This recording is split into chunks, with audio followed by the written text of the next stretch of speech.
Hai, apa kabar teman-teman? Pada video ini kita akan belajar mengenai proses-proses metabolisme yang terdiri dari katabolisme dan anabolisme. Katabolisme merupakan proses pemecahan senyawa kompleks menjadi lebih sederhana dan di akhir prosesnya dapat menghasilkan energi.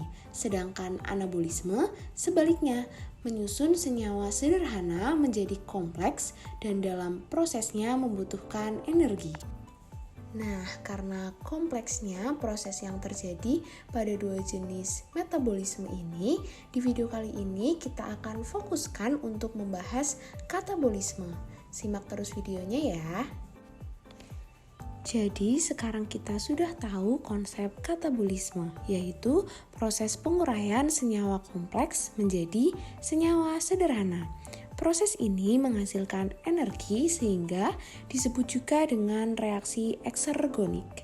Melalui proses katabolisme ini, energi yang dihasilkan dapat dimanfaatkan untuk melakukan berbagai aktivitas. Energi tersebut berupa ATP.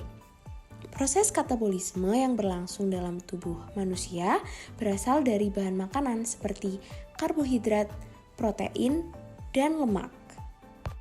Salah satu contoh katabolisme adalah respirasi sel. Respirasi sel menggunakan molekul organik dari makanan seperti gula dan oksigen untuk menghasilkan energi yang disimpan dalam molekul ATP, karbon dioksida, dan air.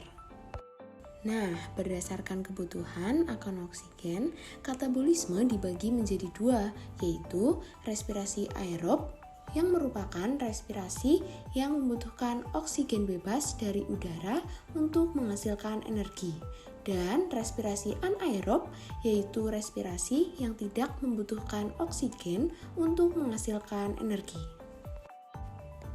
Yang pertama yaitu respirasi aerob.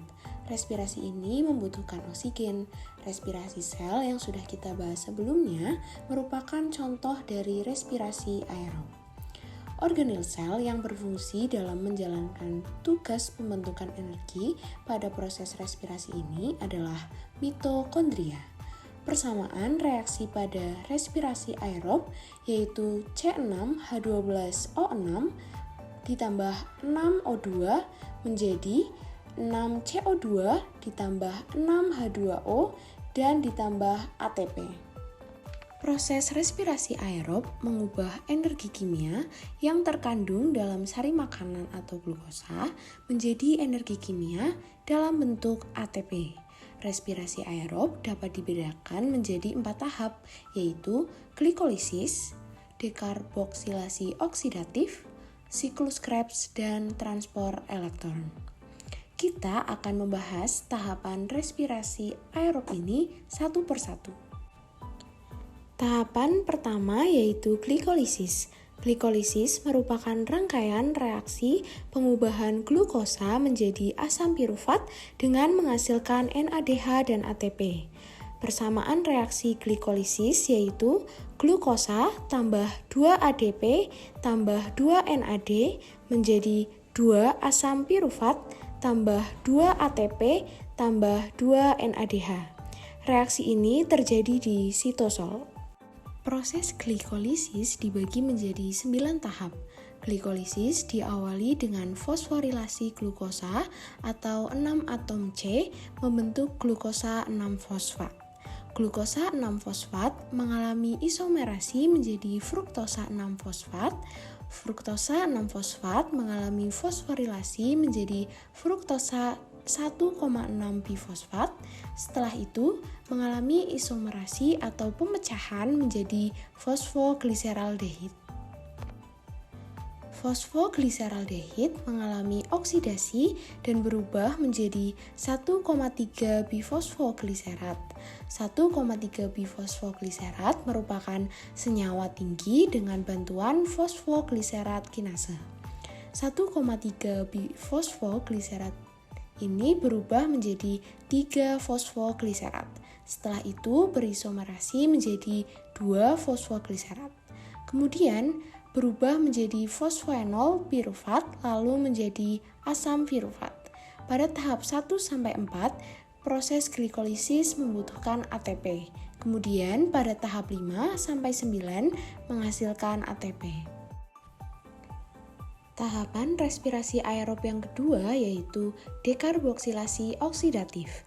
Dekarboksilasi oksidatif berlangsung dalam matriks mitokondria untuk eukariotik, sedangkan pada sel prokariotik terjadi di sitosol atau cairan sitoplasma sel. Persamaan reaksi dekarboksilasi oksidatif adalah asam pirufat tambah koenzim A berubah menjadi asetil-CoA ditambah CO2. Tahapan respirasi aerob berikutnya yaitu siklus Krebs. Siklus ini disebut juga siklus asam sitrat. Siklus Krebs berlangsung di dalam matriks mitokondria pada kelompok eukariotik, sedangkan pada kelompok prokariotik berlangsung di sitoplasma. Dari reaksi siklus Krebs dihasilkan 4 CO2 ditambah 2 ATP tambah 6 NADH tambah 2 FADH2. Tahap pertama pada siklus Krebs adalah proses pembentukan sitrat. Dalam proses ini terjadi penggabungan molekul asetil-CoA dengan oksaloasetat yang membentuk asam sitrat yang dibantu oleh enzim sitrat sintase. Sitrat yang dihasilkan dari proses sebelumnya kemudian diubah menjadi isositrat dengan bantuan enzim akotinase yang mengandung Fe2+, terjadi proses dekarboksilasi atau perombakan pertama kali. Isositrat yang terbentuk dari tahapan sebelumnya dioksidasi menjadi oksalosubsinat yang terikat oleh enzim isositrat dehidrogenase. Pada tahap ini juga isositrat diubah menjadi alfa ketoglutarat oleh enzim yang sama dan dibantu dengan NADH. Terjadi proses pengubahan alfa-ketoglutarat menjadi subsinil-CoA oleh enzim alfa-ketoglutarat kompleks dan proses oksidasi. Subsinil-CoA kemudian diubah menjadi asam subsinat, tidak hanya dibantu enzim, tahap pengubahan ini dibantu juga oleh Mg2+ dan GDP, yang dengan fosfat membentuk KTP. KTP inilah yang diubah menjadi ATP. Asam suksinat akan dioksidasi menjadi asam fumarat dengan bantuan enzim subsinat dehidrogenase. Pada tahap ini terjadi penambahan atom hidrogen pada ikatan karbon sehingga menghasilkan produk berupa asam malat. Asam malat kemudian dioksidasi untuk menghasilkan asam oksaloasetat yang dibantu dengan enzim malat dehidrogenase. Asam oksaloasetat akan ditangkap asetil-CoA dan siklus Krebs terulang kembali. Selanjutnya, transpor elektron.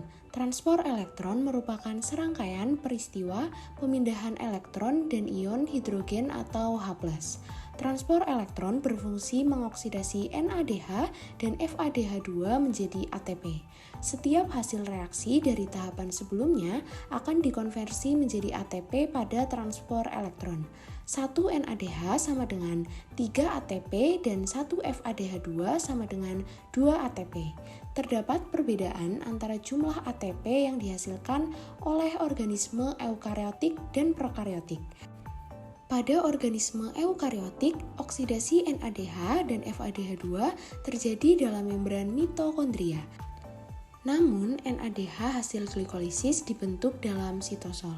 Akibatnya, NADH tersebut harus dimasukkan ke dalam mitokondria. Pemindahan 2 NADH hasil glikolisis tersebut memerlukan 2 ATP. Dengan demikian, total ATP yang dihasilkan sebanyak 36. Organisme prokariotik tidak memiliki mitokondria, sehingga tidak terjadi pengurangan ATP untuk pemindahan NADH ke dalam mitokondria. Jumlah total ATP yang dihasilkan mikroorganisme prokariotik sebanyak 38. Selanjutnya ada respirasi anaerob. Respirasi anaerob disebut juga reaksi fermentasi, yaitu proses penguraian karbohidrat menjadi senyawa lain tanpa bantuan oksigen. Fermentasi ada 2, yaitu fermentasi asam laktat terjadi pada sel-sel otot dan bakteri Lactobacillus sp. Sedangkan fermentasi alkohol terjadi pada hamir atau ragi Saccharomyces cerevisiae. Demikianlah materi yang kita bahas pada video ini. Semoga dapat dipahami ya teman-teman.